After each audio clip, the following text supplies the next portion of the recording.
Let's begin with the main stories. Service seekers compelled to bear the brunt as government fails to ensure ease in access to national identity card despite making it a mandatory requirement for several purposes. Students who appeared in this year's secondary education examination but could not clear 2 or more subjects should be provided an opportunity to appear at chance exam. Joe Biden and Donald Trump squared off in the first debate of the 2024 US presidential race. Biden struggles to articulate his points. Both make several false claims. And Lumini and Bhagmati to face off in the final of the girls category of Under 19 volleyball tournament. Gandaki to take on Lumini in the boys segment. The government has made national identity card a mandatory requirement for government services, including the social security from the Nepali month of Shravan. However, despite making the national identity card a mandatory requirement, the government has not been able to ensure easy availability of it, because of which the service seekers have been at the receiving end. Service seekers are compelled to queue for hours in the extreme heat and rain, even in Kathmandu, and despite such arduous wait, they are compelled to reach the service centers another day for their turn. Meanwhile, with the government officials inserting incorrect information, the service seekers are compelled to reach Singhadarbar as well.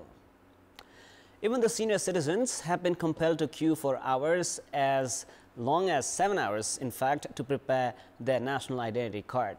With the national identity card made a mandatory requirement for social security benefits, the senior citizens have been reaching the office of the civil registration at Narayanhiti. Despite the government claim of providing door-to-door service to senior citizens, the elderlies have shared grievances of having to suffer from the rude behavior of government officials during the required procedures. In addition to the senior citizens, even the students have been made to wait for several days to receive their national identity card, which has been made a mandatory requirement for entrance examinations. Other than Kathmandu, Lalitpur and Bhaktapur, service seekers from 74 districts can receive services from the Office of Civil Registration at Narayanhiti. With around 3,000 service seekers reaching the office on a daily basis, only around 800 to 1,100 have been receiving the service. Many service seekers have been denied the service even after reaching the office for 4 days. The Department of National Identity and Civil Registration in Singhadarbar shares a similar plight. The server suffers from issues 5 to 6 times each day. The plight has increased for the service seekers as the government officials who had reached the villages had entered wrong information in many cases. Meanwhile, service seekers have also shared grievances regarding the rude behavior of the government officials.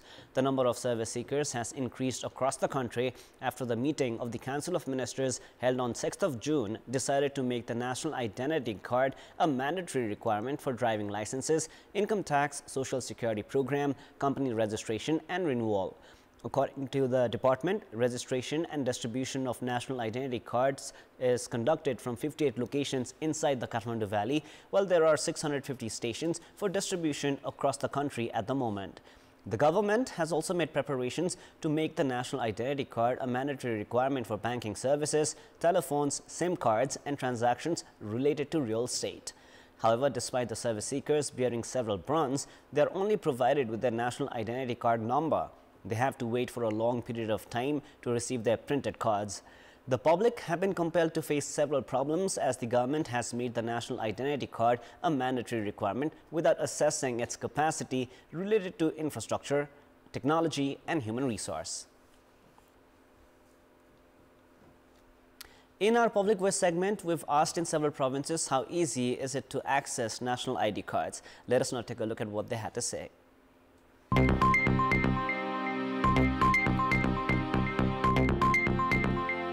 वडामा हरेक पालिकामा serial by पठाएर छुट्याएर पठाइदियो भने पालिकाबाट सबै जनताले सर्वसुलभ रूपमा प्राप्त गर्नुहुन्छ। 86-87 वर्षको बुढाबुढीहरूलाई अब जिल्ला प्रशासन धाउन कति गाह्रो भछ।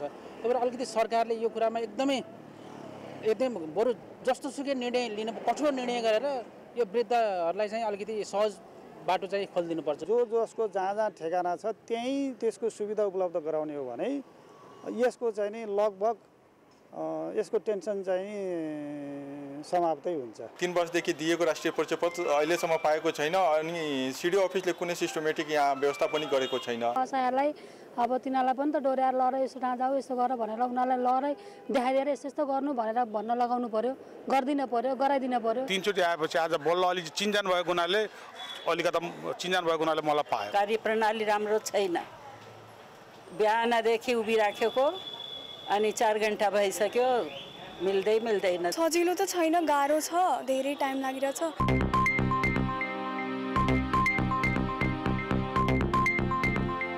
Investigation into the 60-kilogram gold smuggling through the Trivandrum International Airport last year showed how international criminal groups were active by making Nepal their base.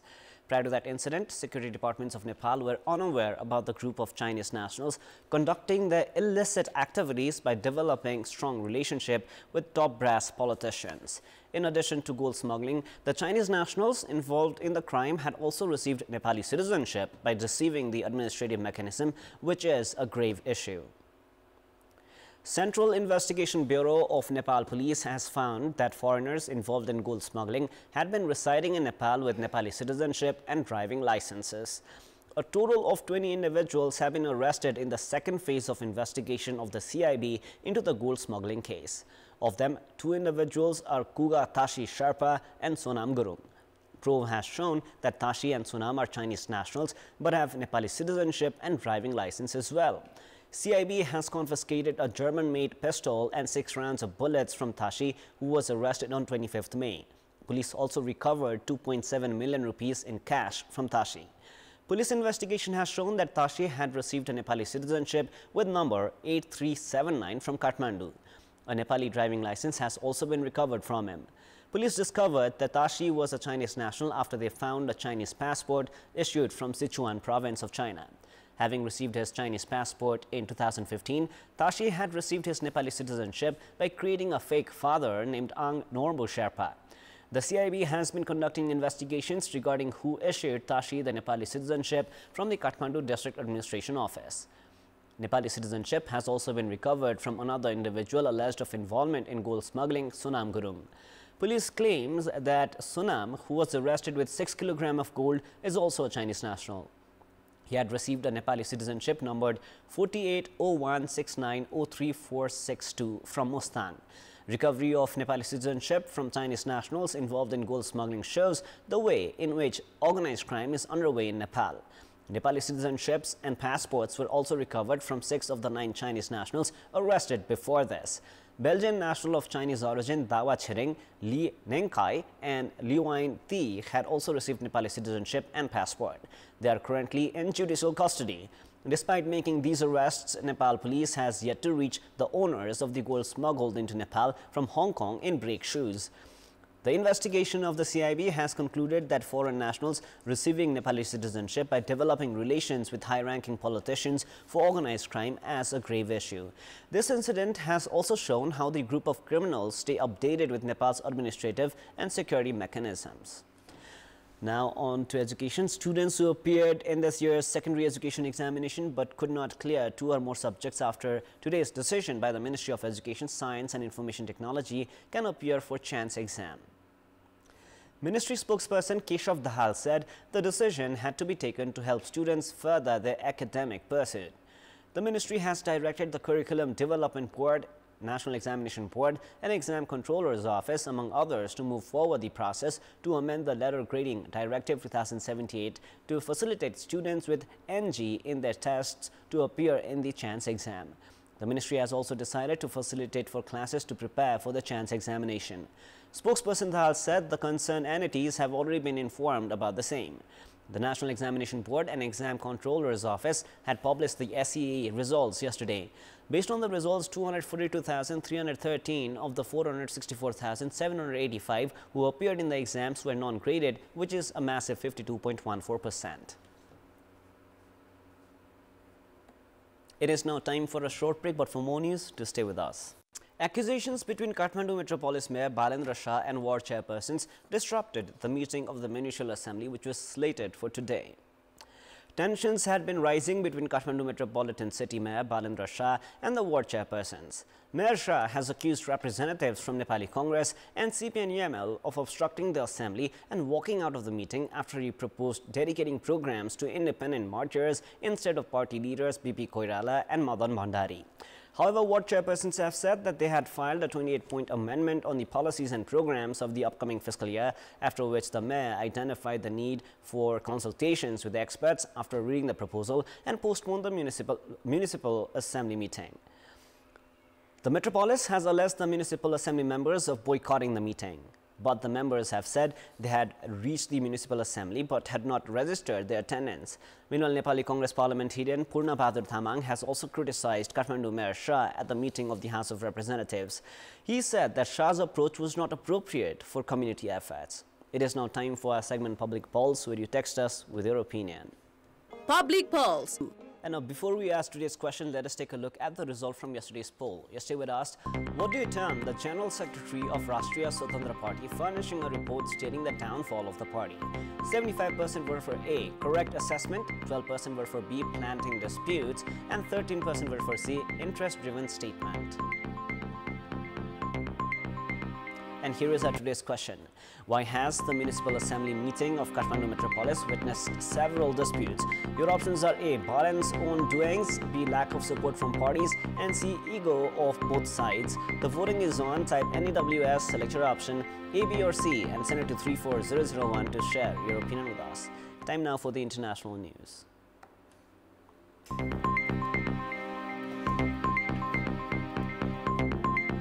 US President Joe Biden and Donald Trump squared off in the first debate of the 2024 US presidential race, seeking to pull ahead in a matchup that has so far been in a dead heat.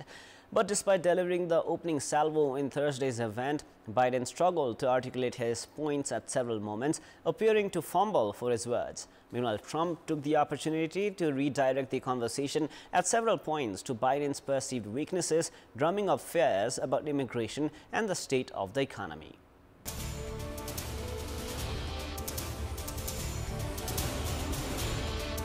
Great to be here. Thank you.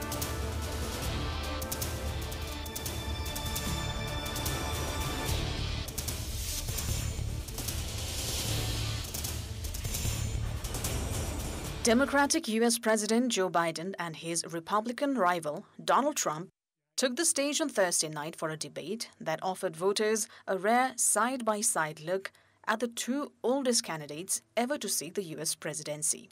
The early-going favored Trump, the 78-year-old former U.S. president, who appeared forceful and energetic when compared to the 81-year-old Biden, who spoke in a hoarse, halting voice and offered sometimes meandering replies or trailed off during his answers to several questions. They're in a situation where they, in fact, pay 8.2% in taxes.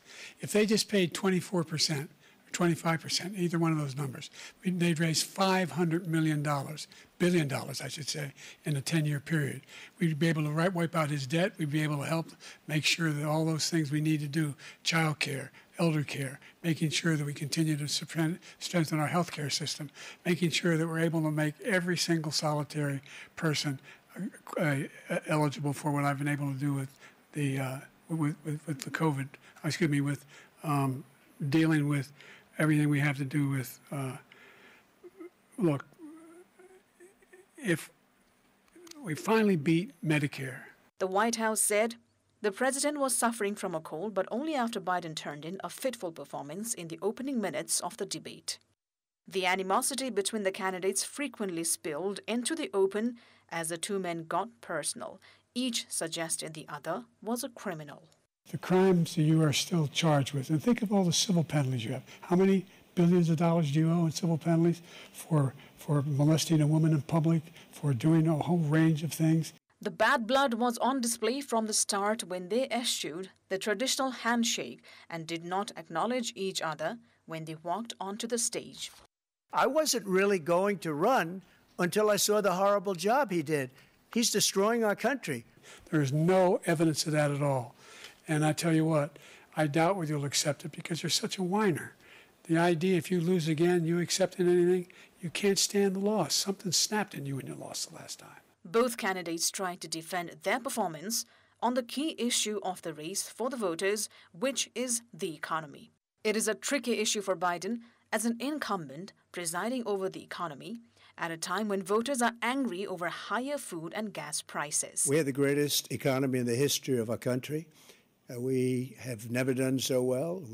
Everybody was amazed by it. Other countries were copying us. We got hit with COVID, and when we did, we spent the money necessary so we wouldn't end up in a Great Depression, the likes of which we had in 1929. The ex-president, he said, left him a terrible economy. He said he was working to bring down inflation. Trump replied that inflation was absolutely killing them and accused Biden of doing nothing. Biden also seemed to lose his train of thought while responding to a question about the national debt. The two men showed the distinctions of the two Americas in which they live. Trump repeatedly talked about how the U.S. had failed, how Biden was the worst president in the country's history, and how the world views the country dismally now. Biden disagreed, offering an optimistic view of the U.S. on the world stage. The second presidential debate is scheduled for Tuesday, 10th of September. Sports news. Now, Lumini and Bagmati provinces have progressed to the final of the girls category of the Under-19 girls and boys volleyball tournament, while Lumini and Gandaki have moved to the final in the boys segment. In the first semi-final, played at the covered hall of the National Sports Council at Tripureshwar, Kathmandu, Lumini saw off Gandaki. Despite putting up a challenge in the first set, Gandaki lost the first set 27-25. Lumini continued their momentum and won the next two sets 25-12 and 25-20. In another semi-final played today, Bagmati province secured a convincing win over Koshi. Bagmati won in straight sets of 25-18, 25-6 and 25-9. The tournament final is slated for tomorrow. In the boys category, Lumini saw off Bagmati in 4 sets, while Gandaki brushed aside Sudhir Paschim also in 4 sets to move to the final. The girls' final is slated for 1 p.m., followed by the boys' final at 3 p.m. Winners of the tournament will receive 300,000 rupees, while the runners-up will walk away with 200,000 rupees. That is all for the moment. Up next is the news in Nepali. Thank you for staying with us. Goodbye for now.